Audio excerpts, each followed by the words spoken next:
مولانا رسول الله وآله وصحبه، السيد الرئيس، السيد نائب الرئيس، السادة الموظفون، السادة والسيدات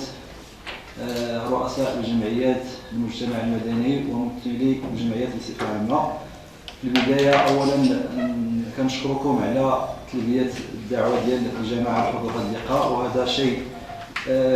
اعتدناه دائما في مثل هذه المناسبات، في مثل هذه اللقاءات، وكما اعتدنا دائما في المجتمع المدني بصفة عامة في المدينة ديال تيزنيت، أنه دائما سباق إلى المبادرة وإلى حضور كل المبادرات اللي كتقوم بها الجماعة ديال تيزنيت. كما اعتدنا ذلك في السنوات السابقة، فجرت العادة أنه في مثل هذه المناسبة ديال عيد الأضحى المبارك فيتم عقد مثل هذا الاجتماع التنسيقي التواصلي بين المجلس وبين جمعيات المجتمع المدني، باعتبار أن عيد الأضحى اللي هي واحد المناسبة دينية اللي كتعرف واحد الحركية، واحد مجموعة من الأنشطة اللي كتعرفها المدينة، إضافة إلى أضحية العيد وما يترتب عنها كذلك من مجموعة من الأمور اللي متعلقة بالنظافة، متعلقة بالشروط الصحية إلى آخره. كذلك الجانب ديال صلاة العيد وما تتطلبه من ترتيبات، وكذلك توافد ديال مجموعة من أبناء المدينة وأبناء الإقليم عموما اللي كيتوفدوا من مختلف المناطق ديال سواء داخل المغرب أو خارجه، وما يتطلبه ذلك من مجهود اللي احنا في الجماعة راه مستعدين وبذل أقصى الجهود باش أننا نكون في المستوى ديال الاستقبال وديال مرور هذه المناسبة في أحسن الظروف. وكذلك نلتمس كما قلت كما جرت به العادة أن جمعيات المجتمع المدني كما عهدنا فيها دائما أنها تكون كذلك مساهمة في هذه العمليات هذه. وبالمناسبة كذلك فكنتمنى لكم عيد مبارك سعيد، ومن خلالكم كنتمنى عيد مبارك سعيد لجميع الساكنة ديال المدينة اللي كنتمثلوها وكنمثلوها جميعا. إذا بحكم العلاقة اللي ربطتنا، بحكم أن المهمة ديالي هي الإشراف على هذا كنائب الرئيس على كل ما يتعلق بالمستودع الجماعي، بحكم التواصل اللي كان دائم مع جمعيات المجتمع المدني في خلال تنظيم ديال مجموعة ديال حملات النظافة على صعيد الأحياء،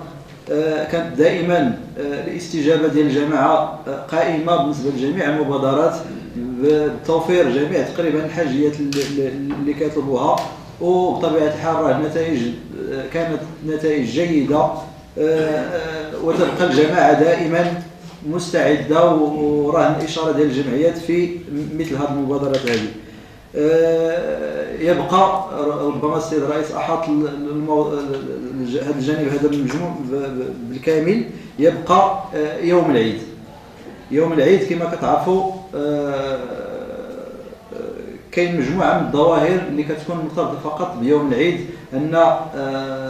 بعض الساكنة ما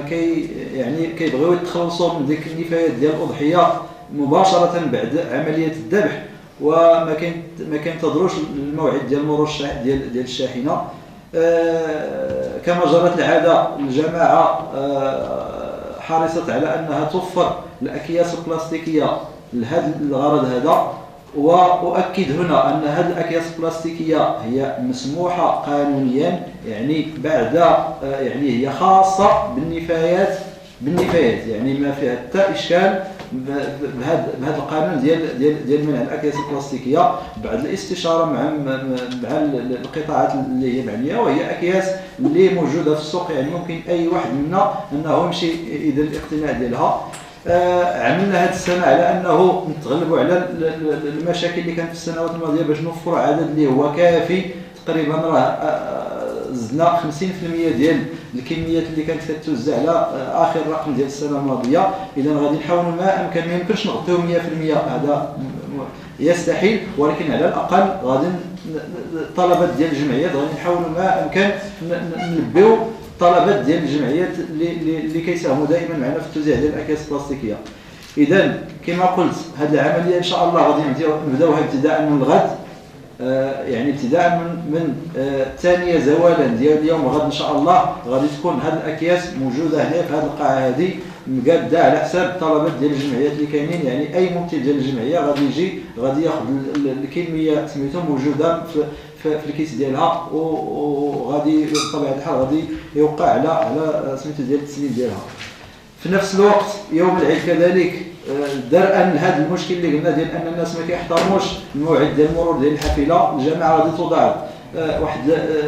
فرق اللي غادي دير المداومه يوم العيد. وبهذه المناسبه لا بد من ان اجدد الشكر من خلالكم ومن خلال المجلس العمال ديال الجماعه سواء الرسميين ولا الميومون اللي في الوقت اللي حنا كنكونوا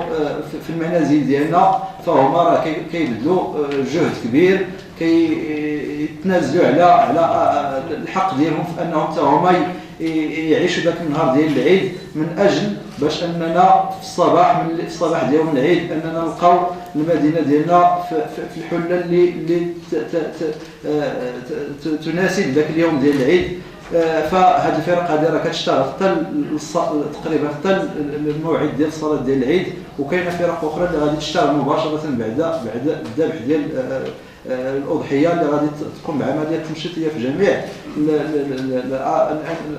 الاماكن ديال المدينه. وبطبيعه الحال الفرق ديال الليل راه غادي تشتغل بشكل عادي، يعني ما غاديش يكون حتى شي اشكال. زائد ان الجامعه كذلك وفرت واحد المطبوع اللي فيه مجموعه من فيها اولا التهنئه ديال العيد بالنسبه للساكنه، فيها كذلك مجموعه من هذه الشروط وبعض الامور اللي واجب ان الناس انهم يلتزموا بها. وبهذه المناسبه لا بد من نتوجهوا للجمعيات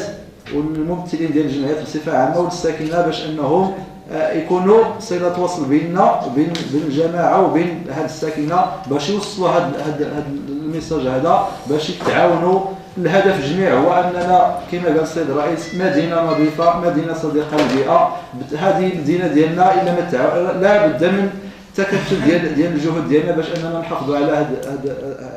الامر هذا.